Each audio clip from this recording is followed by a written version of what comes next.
அந்த சேனலுக்கு உங்களை அன்போடு வரவேற்கு. நம்ம இனி ஒவ்வொரு சனிக்கிழமையும் இனி மகாபாரதத்தை பற்றி நம்ம செஞ்சுப்போமே. எல்லாருக்கும் தெரிஞ்ச கதை தான். நம்ம இதை தினசரி படிக்கும்போது முன்னாடி பாட்டிங்கெல்லாம் குழந்தைங்களுக்கு இந்த மகாபாரதம், ராமாயணம், இந்த புண்ணிய கதைகளை சொல்லிட்டு இருந்தாங்க. அந்த மாதிரி நம்ம ஒரு வாட்டி நம்ம பாரத கதைகளை நம்ம படிச்சிட்டோன்னா குழந்தைங்களுக்கு அன்பும் அதோடு மட்டும் இல்லாமல் உங்களுக்கு அன்பும் அறிவும் பொறுமையும் தர்ம சிந்தனையும் அவங்களுக்கு தோணும். இந்த மாதிரி சில பொக்கிஷமான புராண கதைகளை குழந்தைகளுக்கு சொல்றது மிக மிக நல்லது.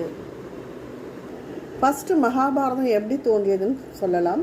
பரசுராம மகரிஷியான புத்திரர் புகழ்பெற்ற வியாச முனிவர், எல்லாரும் அறிஞ்சது தான் வியாச பகவான். இவர் வியாசர் வேதத்தை தொகுத்து நமக்கு கொடுத்தவர் தான். இவர் மகாபாரதம் என்னும் புண்ணிய கதையை உலகத்துக்கு தந்தவர். பாரதத்தை தன் மனதில் யோசித்த பின்ன இது எவ்வாறு நம்ம உலகுக்கு தருவது அப்படின்னு அவர் பலவாறு சிந்தனை பண்ணார். அப்போ அவர் மனசில் பிரம்மனை நோக்கி தியானம் பண்ணுறாரு. பிரம்மதேவர்கிட்ட சொல்கிறாரு, பகவானே, இந்த நூல் ஒன்று என்னால் மனதில் செய்யப்பட்டிருக்கு, ஆனால் இது எழுதுகிறவங்க பூமியில் யாருமே இல்லையே, நான் என்ன செய்வேன்? பிரம்மதேவர் வியாசரை பார்த்து நல்லா புகழ்ந்துட்டு, ரிஷியே, உன்னுடைய நூலை எழுதுவதற்கு கணபதியை விநாயகப் பெருமானை தியானம் செய். அவரை தவிர வேற யாராலும் இந்த மகாபாரதத்தை இவ்வளோ நடையோடு எழுத முடியாது அப்படின்னு பிரம்மதேவர் சொல்லிட்டு மறைஞ்சிடுறாரு. பிரம்மதேவர் மறைஞ்ச பிறகு வியாசர் என்ன பண்ணாரு, விநாயகர் பெருமானை நோக்கி தியானம் பண்றாரு. தியானம் பண்ணி விநாயக பெருமான் வந்துடுறாரு. விநாயக பெருமானுக்கு எழுந்தருளிய விநாயக பெருமானுக்கு வியாசர் நல்ல முறைப்படி நல்ல பூஜைகள் எல்லாம் செய்து கணநாதரை பாரதத்தை நான் சொல்ல நீ எழுத வேணும் மகாபாரதத்தை அப்படின்றாரு. விக்னேஸ்வரர், சரி அப்படியா, நான் செய்கிறேன், ஆனால் நான் எழுதும் போது என்னுடைய எழுதுகோள் நிற்காம தான் எழுதும், நின்று நான் எழுத மாட்டேன், நீ நிற்காமல் சொல்லிக்கொண்டே போக வேண்டும், அப்படியானால் நான் உனக்காக எழுத முடியும் அப்படின்னு சொல்றாரு நம்ம விநாயக பெருமான். இந்த கடுமையான நிபந்தனை கேட்ட வியாசர் ஒப்புக்கொண்டு பொருளை அறிந்து கொண்டே நீ எழுதி கொண்டே போக வேண்டும்னு விநாயகர் பெருமான் கிட்ட ஒரு நிபந்தனை ஒன்று போடுறாரு நம்ம வியாசர் பகவான். கணபதி சிரிச்சுக்கிட்டே, சரி நீ சொல்கிற மாதிரியே நான் பொருள் அறிந்தே நான் இதை எழுதுறேன் அப்படின்னு சொல்லிட்டு சொல்கிறாரு. மகரிஷி பாரதம் பாட ஆரம்பிக்கிறாரு. ஆங்காங்கே பொருள் விளங்காத முடிச்சுகளை வச்சு அமைச்சு சற்று நேரம் விநாயகர் தயங்கி நின்ற காலத்தையும் பயன்படுத்திக்கிட்டு வியாசர் அந்த ஸ்லோகங்களை மனத்தில் கவனமாக செய்து முடிந்து கொள்வார். இவ்வாறு பாரதம் மகாபாரதம் வியாசரால் பாடப்பட்டு நம்ம கணபதியால் எழுதப்பட்டது. அந்த காலத்துலலாம் பிரிண்டர் அது எதுவும் கிடையாது இல்லைங்களா, ப்ரெஸ்ஸிங் மிஷின் இதெல்லாம் மிஷின் எல்லாம் கிடையாது இல்லையா. கல்வி கற்ற ஞாபக சக்தி தான் நூல்களுக்கே ஆலயமாக இருந்தது. வியாசர் தான் எழுதிவிட்ட பாரதத்தை உடனே தன்னோட புத்திரனான சுகமுனிவருக்கு சொல்ல வைத்தார். பிறகு தன் சிஷ்யர்கள் பலருக்கும் சொல்ல வைத்தார். இல்லாவிட்டால் நூல்கள் கெட்டு போய்விடும் அல்லவா.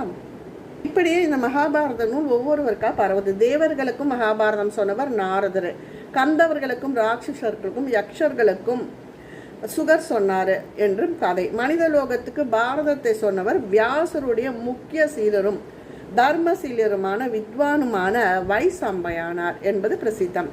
பர்ஷித்த மகாராஜாவோட மகன் ஜனமேய ராஜா நடத்திய ஒரு யாகத்தால் அவனால் ஏவப்பட்ட வைசசம்பாயனர் பாரதத்தை விஸ்தரமாக விளக்கமாக சொன்னார். அந்த பாரதத்தை பௌகர்ணியாக சூதர் நைனிச்சாரத்தில் சவுனகர்ஷி தனிமையில் ரிஷிகளை எல்லாம் சபையாக கூட்டி அவர்களுக்கும் அந்த மகாபாரதத்தை சொன்னார். தர்மாந்தங்களை உபதேசத்துக்காக வியாச பகவான் பாடிய மகாபாரதத்தை நான் கேட்டிருக்கேன்னு சூதர் சொன்னோன்னு தபோவனர்கள் எல்லாருமே சூழ்ந்துட்டு அந்த மகாபாரதத்தை கேட்குறாங்க. இப்பொழுது நம்ம மகாபாரத கதைக்குள்ள போகலாம். தேவ விரதர் மகாபாரத கதைக்குள்ள போகலாம். அஸ்தினாபுரத்தில் சந்தனு மகாராஜான்னு அவர் ஆண்டு வராரு.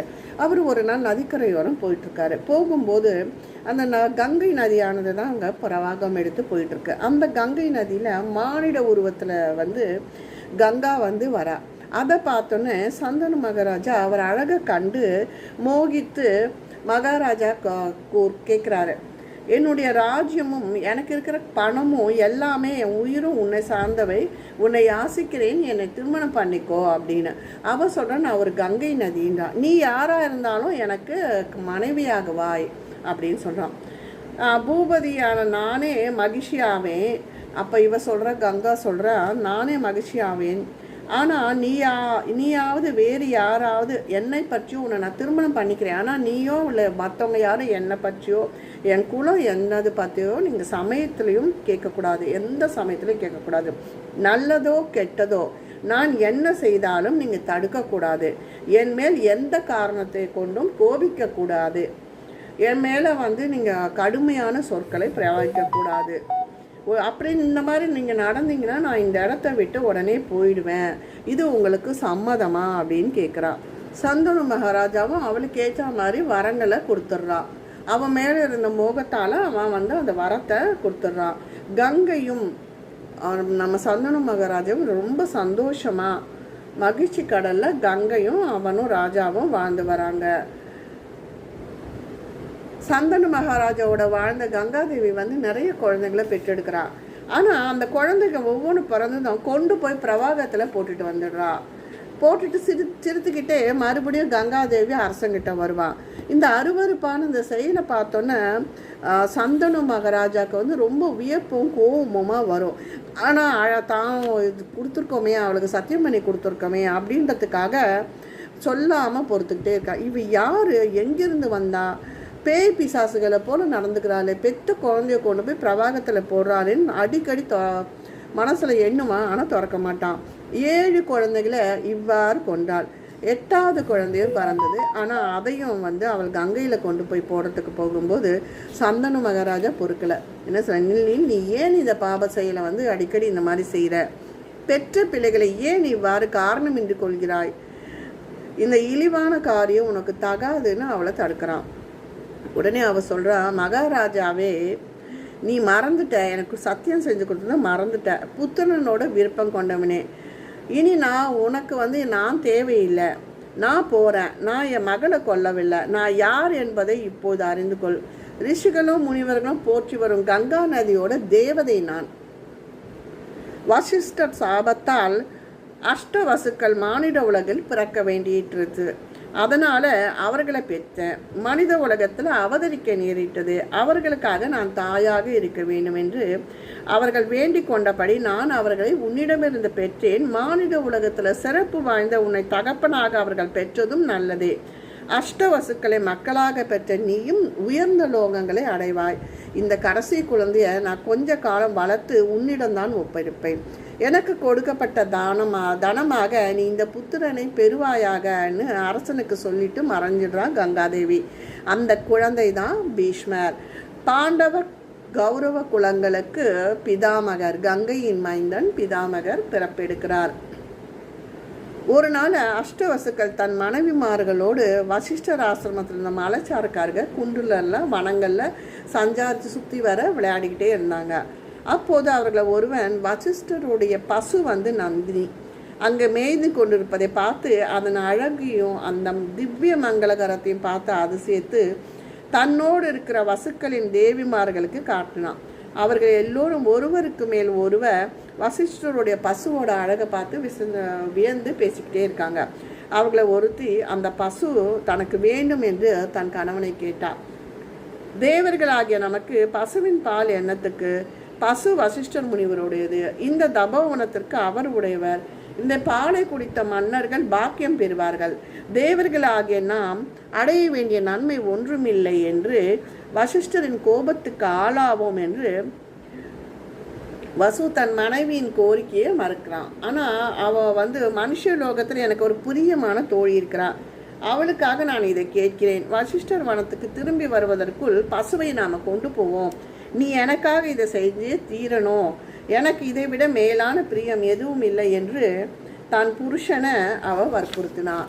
முடிவில் அவனும் இசைந்து எல்லா வசுக்களும் சேர்ந்து பசுவையும் கன்றையும் கொண்டு போயிட்டாங்க. வசிஷ்டர் ஆசிரமம் திரும்பி பார்க்கும்போது தன்னோட பசுவை காணாமல் கன்றும் இல்லையே, நடந்ததை அறிஞ்சிட்டு கடும் கோபம் கொண்டு வசுக்களை சபித்தார். அவர்கள் மனித உலகத்தில் பிறக்க வேண்டும், என்ற தபோனர் எண்ணியதும் அந்த சாபம் பசுக்களை எட்டியது, அந்த வசுக்களையும் எட்டியது. உடனே அந்த வசிஷ்டருடைய ஆசிரமத்திற்கு வந்து ரிஷியை பார்த்து கெஞ்சுறாங்க, நாங்கள் தெரியாமல் செஞ்சிட்டோம், அந்த சாபத்தை வந்து தீர்த்திடுங்க. அவரை வந்து நான் சாபத்தெல்லாம் நிறுத்த முடியாது. பசுவை கொண்டு போனவான பிரபாசன் நீண்ட காலம் பூலோகத்தில் வந்து நல்ல புகழ் பெற்று வசிப்பான். மற்றவர்கள் பூமியில் பிறந்த உடனே விடுதலை அடைந்து விடுவார்கள். நான் சொன்ன சொல்லை வந்து நான் பொய்யாக்கவே முடியாது, இவ்வளோதான் செய்ய முடியும்னு வசிஷ்டர் போயிட்டாரு. அதன் பிறகு கோபத்தால் ஓரளவு அழிந்து போன தவத்தில் வசிஷ்டர் மனம் செலுத்தினான். தவம் செய்த ரிஷிகள் வந்து தங்கள் சக்திகளெல்லாம் கொண்டு சாபம் கொடுக்க முடியும். ஆனால் அவ்வாறு தங்கள் சக்தியை உபயோகித்தால் அவங்களோட தவம் வந்து நஷ்டமாகும். வசுக்கள் இந்த அளவுக்காவது நம்ம நல்ல கதி பெற்றோமேன்னு சொல்லி திரும்பினாங்க. அதன் மேல் கங்கையிடம் சென்று, நீதான் எங்களுக்கு தாயா இருக்கணும், எங்களுக்காக நீ பூலகம் சென்று ஒரு நல்ல புருஷனை அடைந்து எங்களுக்கு சீக்கிரத்தில் விடுதலை தரணும்னு கங்கை மாதா கிட்ட வேண்டிக்கிறாங்க. பிறகு எங்களை உடனே ஜலத்தில் போட்டுவிடு என்று கேட்டுக்கொண்டார்கள். கங்கையும் அவ்வாறே ஒப்புக்கொண்டு மானிட உலகில் அதற்காக சந்தனுவை வந்து புருஷனை அடைகிறா. கங்காதேவியோட 8வது குழந்தை எடுத்துக்கொண்டு சந்தனுவை விட்டு நீங்கிய பின்னு பெண்களிடம் சுகம் பெறும் எண்ணத்தை நீக்கி அரசன் வைராகியமாக ராஜ்ய பரிபாலனம் செய்து வந்தான். ஒரு நாள் கங்கா தீரத்தண்டை போன போது தேவேந்திரனை போன்ற அழகும் உடல் கட்டும் பெற்ற ஒரு வாலிபன் அஸ்திர பிரயோகம் செய்து கங்கா பிரவகத்தை தடுத்து கொண்டிருப்பதை கண்டு அங்கே நின்றான். பிறகு தன் குழந்தையை இவ்வாறு விளையாட்டு காட்டி கொண்டிருந்த கங்காதேவியே அங்கே பிரதட்சிணமானாள். குமாரனை அரசனிடம் ஒப்படைத்தாள். அவளுடைய பீஷ்மர் தான் அந்த குழந்தை விளையாடி கொண்டிருந்தது. அரசை, என்னிடத்தில் நீ வந்து 8வது புத்திரனும் இதுவரை என்னால் வளர்க்கப்பட்டவனுமான தேவவிரதன் இவன். எல்லா சாஸ்திரங்களையும் படிச்சிட்டான். வசிஷ்டரிடம் வேதாந்தங்கள் ஓதியிருக்கிறான். சுக்கராச்சாரியர் அறிந்த அத்தனை சாஸ்திரங்களும் இவன் கற்றிருக்கிறான். யுத்தத்தில் பரசுராமனுக்கு சமமானவன். வில்லாளியும் வீரனும் ராஜநிதிகளை அறிந்தவனுமாகிய உன் மகனை அழைத்து போ என்று அரசனுக்கு சொல்லி மகனை ஆசீர்வதித்து சந்தனுவிடம் கங்கை மைந்தனை கொடுத்து விட்டு மறைகிறாள். இதுதாங்க நம்ம வந்து கங்கை ஏன் வந்து நீரில் வந்து குழந்தையை போட்டான்ற கதையும் எப்படி மகாபாரதம் தோன்றியதும் பார்த்தோம். அடுத்த ஒரு பதிவில் பீஷ்மரோட சபதத்தையும் பார்ப்போம். இந்த வீடியோ பிடிச்சிருந்தா லைக் பண்ணுங்கள், ஷேர் பண்ணுங்கள், சப்ஸ்கிரைப் பண்ணுங்கள். இந்த மாதிரி நம்மளோட புராண கதைகளை குழந்தைகளுக்கு சொல்லும்போது வளரும் போதே அவங்க நன்னெறியோட ஒழுக்கத்தோடய வளருவாங்க. இந்த வீடியோ பிடிச்சிருந்தா லைக் பண்ணுங்கள், ஷேர் பண்ணுங்கள், சப்ஸ்கிரைப் பண்ணுங்கள், கமெண்ட் பண்ணுங்கள். நன்றி, வணக்கம்.